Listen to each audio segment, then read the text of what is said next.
"No, please." "Don't take our food," a small, trembling voice pleaded, cutting through the bustling hum of the supermarket. Adam Wilson, the CEO, who rarely ever shopped in person, froze mid-step. The voice belonged to a boy no older than 10, clutching a half-empty shopping basket as if it were a lifeline. His small brown eyes brimmed with tears, and his skinny fingers tightened around the straps of the basket. Adam had faced crises in boardrooms that could crumble empires, but nothing had prepared him for the raw desperation in a child's eyes. He bent slightly, trying to hide the instinctive lump forming in his throat. "Hey, it's okay," he said cautiously, lowering his tone to meet the boy's. "I'm not going to take anything from you. What's going on?" The boy swallowed hard, his lips trembling. "My mom, she's sick. She can't work, and we barely have anything to eat. Please don't take our food." His words hit Adam like a thunderclap. Here he was, a man accustomed to power and influence, confronted with a reality he couldn't buy his way out of with money or strategy. Adam's gaze scanned the modest basket: a few loaves of bread, a carton of milk, a bag of rice. Not much, but enough to survive a few days. Yet the look of fear and shame in the boy's eyes was more than enough to break through Adam's usual composure. "What's your name, son?" Adam asked gently. Ethan Harper," the boy whispered. "Well, Ethan, I'm Adam," he said, kneeling down to Ethan's level. "I think I can help. Why don't you tell me about your mom?"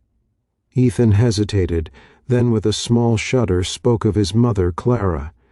She had been a vibrant, lively woman, always full of energy, working as a part-time nurse to make ends meet. But a recent diagnosis had left her bedridden, weak, and unable to care for the small family. Ethan's father wasn't in the picture. Clara had raised him alone. The bills were piling up, and every day felt like a battle against hunger, sickness, and fear. Adam listened intently, feeling a swell of emotion he hadn't experienced in years. His life had been one of deadlines, acquisitions, and endless meetings, but in that supermarket aisle, all the strategies and spreadsheets felt meaningless. Here was someone truly struggling to survive, and Adam knew he had the means to make a real difference. I don't have much money," Ethan added, eyes downcast. "We tried buying just enough for the week, but sometimes it's not enough. And I can't let anyone take it from us." His voice cracked, and Adam realized that the boy's fear wasn't just about hunger. It was about dignity, pride, and the responsibility he felt for his sick mother. Adam reached into his coat pocket and pulled out his wallet, handing Ethan a gift card loaded with enough money to cover groceries for months. "This isn't charity," he said softly. "Think of it as a little help from someone who wants to see you and your mom safe and fed." Ethan stared at the card as if it were a treasure. "But I can't take this," he whispered, voice shaking. "I don't know you. I'm not supposed to. I mean," Adam smiled, kneeling closer. "You can take it because I want you to. You're taking care of your mom. That's more than most kids your age do. You deserve a little help." The boy's small hands finally accepted the card, trembling as he clutched it like a lifeline. For the first time that day, he smiled timidly but genuinely. "Thank you. Thank you so much," he said, voice breaking. I don't know how to repay you." "You don't need to," Adam replied. "Just promise me you'll use it to keep your mom fed and healthy. That's all the repayment I need." Ethan nodded, his eyes shining with hope and relief. He glanced down the aisle toward the checkout where the cashier was waiting. I have to hurry. Mom's expecting me back." Adam stood up, feeling a warmth in his chest he hadn't felt in years. Watching Ethan walk toward the cashier, he felt a tug he couldn't ignore. Something about this boy, his courage and his loyalty to his mother, sparked a responsibility in Adam far beyond his own life.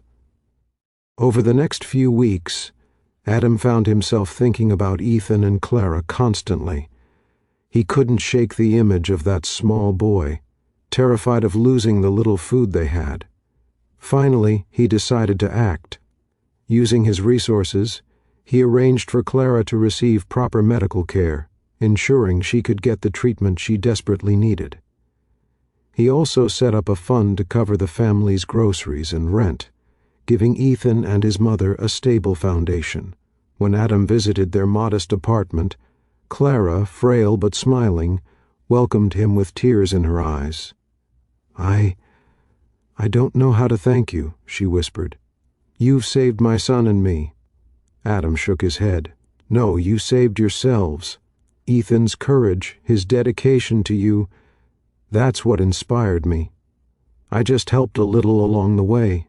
Ethan, standing shyly behind his mother, finally found his voice. "Mr. Wilson, thank you. I feel like I can breathe now." Adam knelt beside him.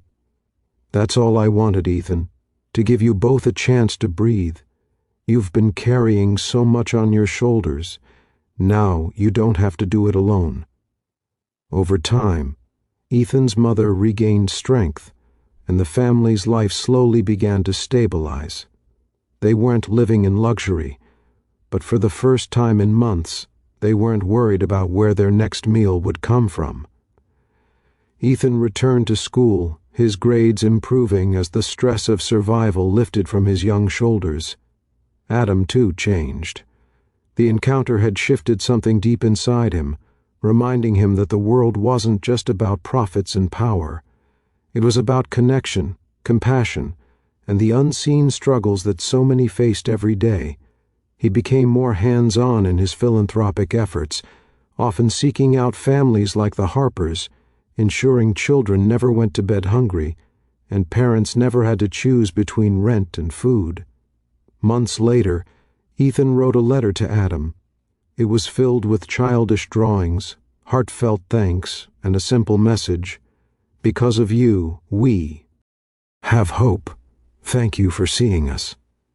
Adam read it with tears in his eyes, realizing that sometimes the smallest gestures, the decision to stop, to listen, to help, could change lives forever.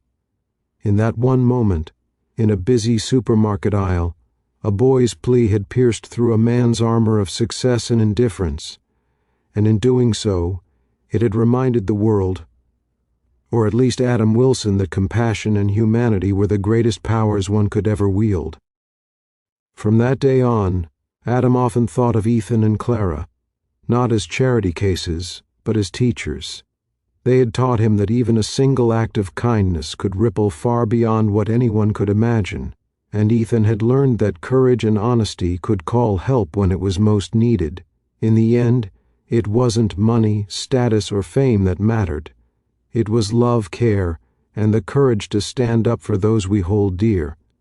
And sometimes the strongest hearts come in the smallest bodies, reminding us all to never underestimate the power of a child who refuses to let their family go hungry.